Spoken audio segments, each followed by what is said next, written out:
নমস্কাৰ জনাইছোঁ প্ৰিয় বন্ধুসকল। আজি আমি 10টা এনেকুৱা ইণ্টাৰেষ্টিং ফেক্টছ লৈ আহিছোঁ যিয়ে বিভিন্নজনক মনোৰঞ্জনৰ লগতে জ্ঞান ভাণ্ডাৰ বঢ়োৱাটো সহায় কৰিব। গতিকে আহক পলম নকৰি আমি ভিডিঅ'টোলৈ আগবাঢ়োঁ।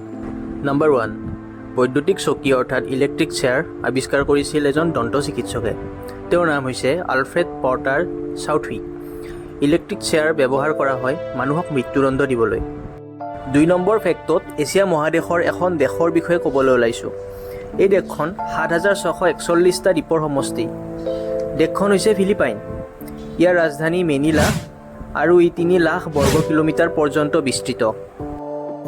নম্বৰ 3, মোবাইলৰ SMS ছিষ্টেম অৰ্থাৎ শ্বৰ্ট মেছেজ ছাৰ্ভিচ ব্যৱহাৰ কৰা প্ৰথম মানুহজন হৈছে নেইল পপৱৰ্থ। 3 ডিচেম্বৰ 1992 চনত পঠোৱা সেই SMSটো আছিল মেৰী খ্ৰীষ্টমাছ, যিটো তেওঁৰ সহকৰ্মী ৰিচাৰ্ড জাৰ্ভিছলৈ তেওঁ প্ৰেৰণ কৰিছিল। নম্বৰ 4, মধ্য আৰু উত্তৰ আমেৰিকাত এডাল বিশেষ ধৰণৰ গছ পোৱা যায় যাৰ নাম ছমানিয়া চামান।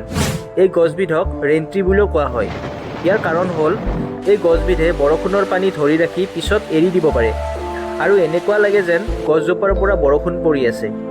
এই গছবিধ মেক্সিকো, পেৰু, ব্ৰাজিল আদি দেশতো পোৱা যায়। ঘন ডাল আৰু পাতেৰে বহুদূৰ আৱৰি থকাৰ বাবে গছজোপা দেখাত এটা ছাতিৰ নিচিনা লাগে। নম্বৰ 5, পৃথিৱীত এনেকুৱা এখন ঠাই আছে য'ত ইলেক্ট্ৰিক উপকৰণে কাম নকৰে। ঠাইটুকুৰা হৈছে মেক্সিকোৰ চিহুৱাহুৱা মৰুভূমি। ইয়াক জ'ন অফ চাইলেঞ্চ বুলিও জনা যায়। ইয়াত ৰেডিঅ' ছিগনেলে কাম নকৰে আৰু কম্পাছো ইয়াত দিশভ্ৰষ্ট হয়। এই ৰহস্যময় ঠাইটুকুৰাত থকা সময়খিনিত মানুহৰ বাকী বিশ্বৰ লগত সম্পৰ্ক নাথাকে। নম্বৰ 6, মানুহৰ মগজুটো এটা আচৰিত বস্তু।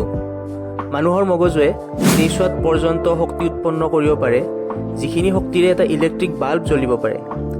মানুহৰ মগজুত 100 বিলিয়ন মাইক্ৰ' নিউৰনছ থাকে, যাক গণনা কৰিলে আমাৰ প্ৰায় 3000 বছৰৰ প্ৰয়োজন হ'ব।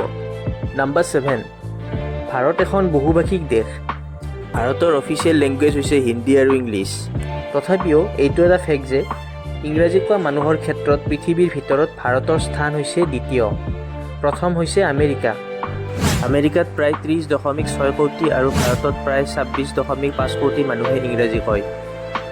নম্বৰ 8, পৃথিৱীখনত সাপৰ প্ৰায় 3000টা প্ৰজাতি পোৱা যায়। কিন্তু আপুনি জানেনে সকলোতকৈ মূল্যৱান সাপবিধ কি? সকলোতকৈ মূল্যৱান সাপবিধ হৈছে গ্ৰীণ ট্ৰি পাইথন। ইয়াৰ বিশেষত্ব হ'ল ইয়াৰ ৰংটো সেউজীয়া আৰু ই দেখিবলৈ খুব ধুনীয়া। ই প্ৰায় 2 মিটাৰ দীঘল হয় আৰু ইয়াৰ ওজন প্ৰায় 1.5 পৰা 2 কিলোগ্ৰাম পৰ্যন্ত হয়। ৰিপৰ্ট অনুসৰি আন্তঃৰাষ্ট্ৰীয় বজাৰত ইয়াৰ মূল্য প্ৰায় 3 কোটি টকা। নম্বৰ 9, অসমৰ বিষয়ে এটা জানিবলগীয়া কথা। অসমৰ মৰিগাঁও জিলাৰ জাগিৰোডত থকা কাগজ কলৰ বিষয়ে আপোনালোকৰ বেছিভাগেই জানে। কিন্তু আপোনালোকে জানেনে ইয়াত থকা শুকান মাছৰ বজাৰখন এছিয়াৰ সকলোতকৈ ডাঙৰ শুকান মাছৰ বজাৰ। ইয়াত প্ৰতি বছৰে প্ৰায় 40 কোটি টকাৰ লেনদেন হয়। নম্বৰ 10, 3টা নদীৰ সংগমস্থল ত্ৰিবেণী সংগম থকা ঠাই প্ৰয়াগ নগৰীৰ বিষয়ে সকলোৱে জানে। কিন্তু আপুনি জানেনে ভাৰতত এনে এক ঠাই আছে য'ত 5টা নদীৰ সংগম হয়। উত্তৰ প্ৰদেশৰ জালৌন আৰু হাটাৱাৰ সীমাত 5টা নদীৰ সংগম হয়, যাক পঞ্চনদ নামেৰেও জনা যায়। ইয়াত জেলুম, চেনাব, ৰবি, বীজ আৰু সুতলেজ নদীৰ সংগম দেখা যায় আৰু এইটো অঞ্চল ডলফিনৰ চহকী বাসস্থান।